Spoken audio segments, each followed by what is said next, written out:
కడప నగరంలో మా తాతల ముత్తాతల కాలం నుంచి కూడా హిందూ ముస్లిం సిక్ ఈసాయి భాయ్ అని ముందుకు సాగుతున్న తరుణంలో మొన్న 4 రోజుల ముందు జరిగిన విచారమైన సంఘటన కొన్ని దుష్టశక్తులు దాన్ని ఉద్దేశపూర్వకంగా ప్లానింగ్ ప్రకారంగా దానికి ఎందుకంటే ఈరోజు ఆంధ్ర రాష్ట్రం వచ్చేసి మన ముఖ్యమంత్రి నారా చంద్రబాబు నాయుడు గారు అభివృద్ధి పథంలో దూసుకుపోవాలని చెప్పి ఆయన యొక్క మేధస్సుతో ప్రణాళికతో ఎన్నో పారిశ్రామికవేత్తలను ఆకర్షించాలా వాళ్ళను తోడ్పాటు అందించి మన వైపు చూసే విధంగా ఆయన కృషి చేస్తూ ఉంటే మనము ఈ కంప్యూటర్ యుగంలో మనం ఈ విధంగా మతం గురించి మనము మాట్లాడడం చాలా బాధాకరమైన విషయం.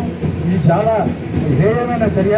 ఇప్పటికైనా ఎందుకంటే మన కడప నగరానికి ఎంతో ప్రాముఖ్యత ఉండాలి. అటు పెద్ద దర్గా కానీ, అటు మరియాపురంలో చర్చ్ కానీ, అలాగే మా దేవుని గడపలో తొలిగడప మన గడప ముందు మనము మా పండుగలకు మేము హిందువులతో మా ఇంటికి వస్తాము. మనం క్రిస్టియన్ చర్చ్లకు పోతాము. క్రిస్మస్ సందర్భంగా ఉగాది పండుగ రోజున ఉగాది పచ్చళ్ళు తింటాము. వాళ్ళ ఇళ్ళలో ఎంతో పండుగలు ఆస్వాదిస్తున్నాము. ఇటువంటి తరుణంలో కొన్ని దుష్టశక్తులు కేవలం మా రాజకీయ లబ్ధి కోసము కొంతమంది వాళ్ళు పండగ వేసి చేశారు. ఇది ఎటువంటి పరిస్థితుల్లో జరగనివ్వము.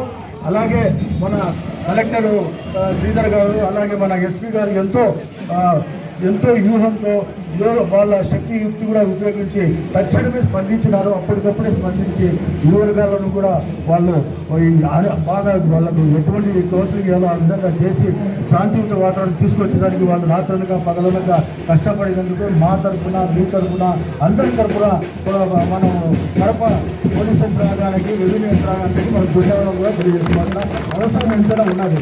ఎందుకంటే ఎక్కడ సస్యశ్యామలం శాంతి సౌకర్యాలు ఉంటారో అక్కడే ఆ ప్రాంత అభివృద్ధి జరుగుతుంది.